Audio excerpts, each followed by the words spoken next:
So I'll just dive right in. Mortality status is a key variable for calculating mortality rates. It's a way to measure performance. It's also a great way to understand population change.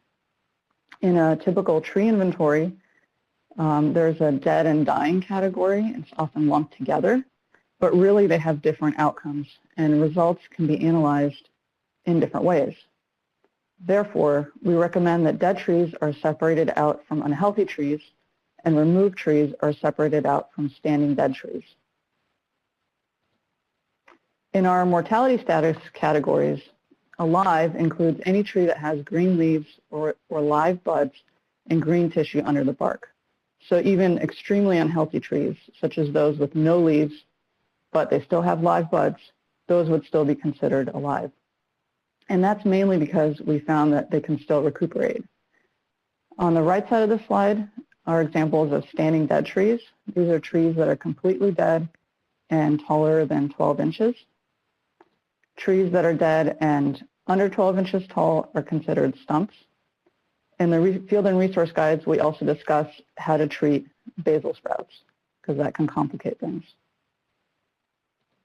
The final two categories reflect the need to distinguish between trees removed and those not planted.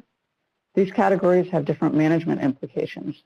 So if a tree is standing dead, it might need to be cut down for safety reasons, whereas a removed tree might indicate a site open for planting. Lara had a study in the western part of Oakland, California, which showed that about half of the standing dead trees were not being removed year to year, pointing to a need for follow-up to ensure prompt removals. So the removal category, it's not relevant for the very first inventory, but it could be relevant in future years. Whereas the never planted category is only relevant to monitoring planting programs and giveaway programs. In those scenarios, program staff can't be certain that every tree distributed was actually planted. And this is important because trees that were never planted do not count towards the mortality rate calculations, and it can show the program where to focus their efforts. So the next variable is trunk diameter. Trunk diameter is used to understand the size class distribution of the urban forest and to predict risk of mortality. Diameter remeasurements enable analysis of growth rates. But to get at that accurate measure of change, it's important to measure diameter at the same location on the trunk in each survey. To help with measuring the trunk at the same spot in each survey, we recommend recording the height to measuring point, as in the photo on the left. This can be done with either a diameter tape, as the one shown here, or a contractor-grade stiff measuring tape, or a custom-cut 4.5 feet height pole. When recording trunk diameter, we recommend recording to the nearest millimeter or 10th inch. There are diameter tapes, such as the one shown here, that are set up for that resolution. Sometimes inventories require less precise measurements or are even reported in size class categories. That's fine depending on the objective, but it's not good enough for detecting change in these relatively slow-growing tree trunks. And while 4.5 feet, or the equivalent is 1.37 meters, is the norm in the United States, different default heights can be used both within the United States and around the world. And DBH can be recorded at different heights owing to tree form, such as low forking multi-stem trees. And we have an entire section in the field and resource guides dealing with special considerations owing to tree form. And I'll go into that a little bit right now. So these are the kinds of special considerations we include in the field guide. If you have some experience with FIA program or other forest inventory protocols, this will be familiar to you. But what we've done is we've compiled them into these tables with easy to understand illustrations. It's all right there on a couple pages showing where on the trunk to take the measurement. In general, we recommend avoiding any sort of irregularity by measuring above it if possible. But if that doesn't make sense, then below it. And as always, the height to the measuring point should be recorded as well. A big source of confusion in urban forestry is how to measure multi-stemmed trees. Those are trees that don't have a single trunk. And what it comes down to, whether it's a tree with a single trunk or multiple stems, is where does that forking occur? That's how we decided to categorize the rules for measuring trunk diameter. So for example, if a tree forks below 1 feet in height, as the photo on the left, we'd record each stem separately and measure 4.5 feet as is reasonable given any swelling near the fork. The measurement height, if 4.5 feet is not possible, refer to the special considerations rules that I just described. If the tree forks between 1 foot and 4.5 feet, record it as a single trunk below the fork. And just record as close to 4.5 feet as possible. And the measurement height can be as low as 1 foot. And finally, if the fork is above 4.5 feet, these are just regular single stem trees. They can be measured at 4.5 feet, barring any special circumstances.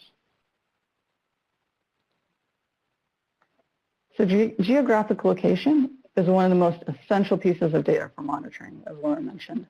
Without an accurate location, a tree can't be found for remeasurement, and a tree's data can't be connected to future and past observations. So these are 9 protocols that are all possible options to use. What we do in the resource guide is we go over the pros and cons of each and provide some examples. So 2 of the protocols I'll describe in more detail today are specifically for street trees.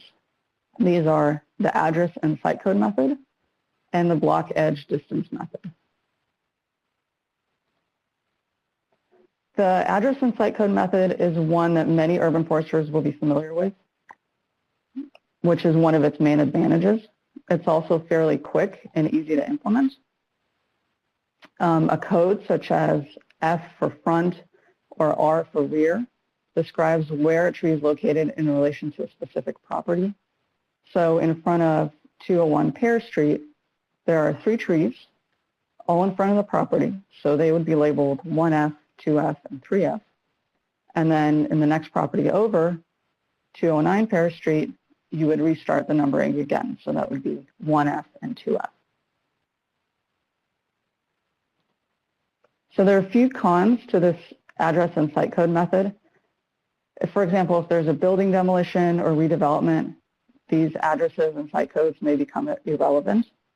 This, of course, doesn't happen often, but what does happen more frequently is that trees are removed or planted over time, and this may cause shifts in the site code numbering system. In addition to the figures, in the resource guide, we provide tables showing how the collected data would be organized. This next method, the block edge distance method, eliminates the ambiguity of trees being added or removed, since the distances should stay fixed year after year. It's easy to add new trees because measurements to trees are independent of one another. So this method involves measuring the distance in a straight line from the sidewalk corner at the street intersection to each tree. The first measurement is taken from the start point to the center of the first tree. Second measurement is taken from the start point to the center of the second tree, on and on. So this continues all the way down the block. So the primary downside of this method includes it takes time to set up, particularly for the first year, and it requires equipment that some organizations may not already have, such as a measuring wheel or rangefinder. But the upside is that it provides highly accurate location information for future monitoring. And as with the first method, we provide tables in the resource guide showing how the collected data would be organized. So the take-home message for recording location is that we recommend selecting at least 2 complementary methods. So if there's a problem with one, the other is available as a backup to help future crews find the tree. And we're often asked about GPS points. Are they enough? Well, recording latitude and longitude in the field with GPS equipment by itself may be appropriate for some projects, but it should have high-resolution sub-meter accuracy, and this is understandably a barrier for many organizations. What we strongly encourage is to take a photo of every tree, preferably showing semi-permanent built environment features in the background, such as buildings or traffic signs. This provides a great visual cue for future field crews to find the tree. A photo can serve as critical backup for other location methods and can help to resolve ambiguities in the records. Besides being used for relocation of a tree in subsequent surveys, photos of every tree can assist in catching egregious observation errors, which do happen, and when there is no, especially when there's no possibility of returning to the field. So the final topic I'd like to cover today is managing fieldwork. And I think this can be best summarized by saying that managing fieldwork is not a side job. It takes time, it takes resources to prepare for the fieldwork, let alone conduct the fieldwork and then package the data for analysis. In our collective experience, the more time spent on training and technical assistance during the field season, the more consistent the data will be and with fewer data quality issues. So the project supervisor needs to have a clear plan for the entire season. This includes preparations for training activities. During the field season, the supervisor will need to spend considerable time communicating with the crew and responding to questions, addressing notes for supervisory review, and having regular check-in meetings with the crew. In the resource guide, we include lesson plans for training. There's one on taking diameter measurements on your wrist to learn how to use a D-tape and to understand causes of variation in measurements. Another activity is meant to facilitate a discussion of measurement error and ways to correct for it. So those are all available in the resource guide. Some of the other topics covered include tricks of the trade, such as what we call a call-in response, in which the person recording the data reads back what the measurer calls out before writing it down or entering it into a motor law device. So for example, the person measuring the tree would call out, diameter is 3.5 inches at 4.3 feet. And then the recorder responds, I heard 3.5 inches at 4.3 feet. So this gives the measurer the opportunity to correct the recorder if needed, especially when there's a lot of background noise, such as when you're measuring street trees. One strategy for managing fieldwork to be efficient with time is to plan the day-to-day route in advance, whether that's driving or using public transit or biking. Part of the planning is also having a realistic time estimate for how many trees your crews can get to each day. And that depends a lot on traffic conditions and other transportation considerations. Another strategy is to have a plan for regular data backups. If you're using paper data collection, store those in a safe office location or at home, as the case may be now, and scan them or make copies every week or so. If you're doing mobile data collection, make sure your device is backing up automatically. And if not, download all the data at the office or at home at least once per week. And last but not least, supervisors should settle on a quality control protocol for the project. This could include how often to check the data and doing remeasurements on some trees or plots, just to make sure that crews are following the prescribed methods. So that concludes my part of the presentation. With that, I will send it back to Philip.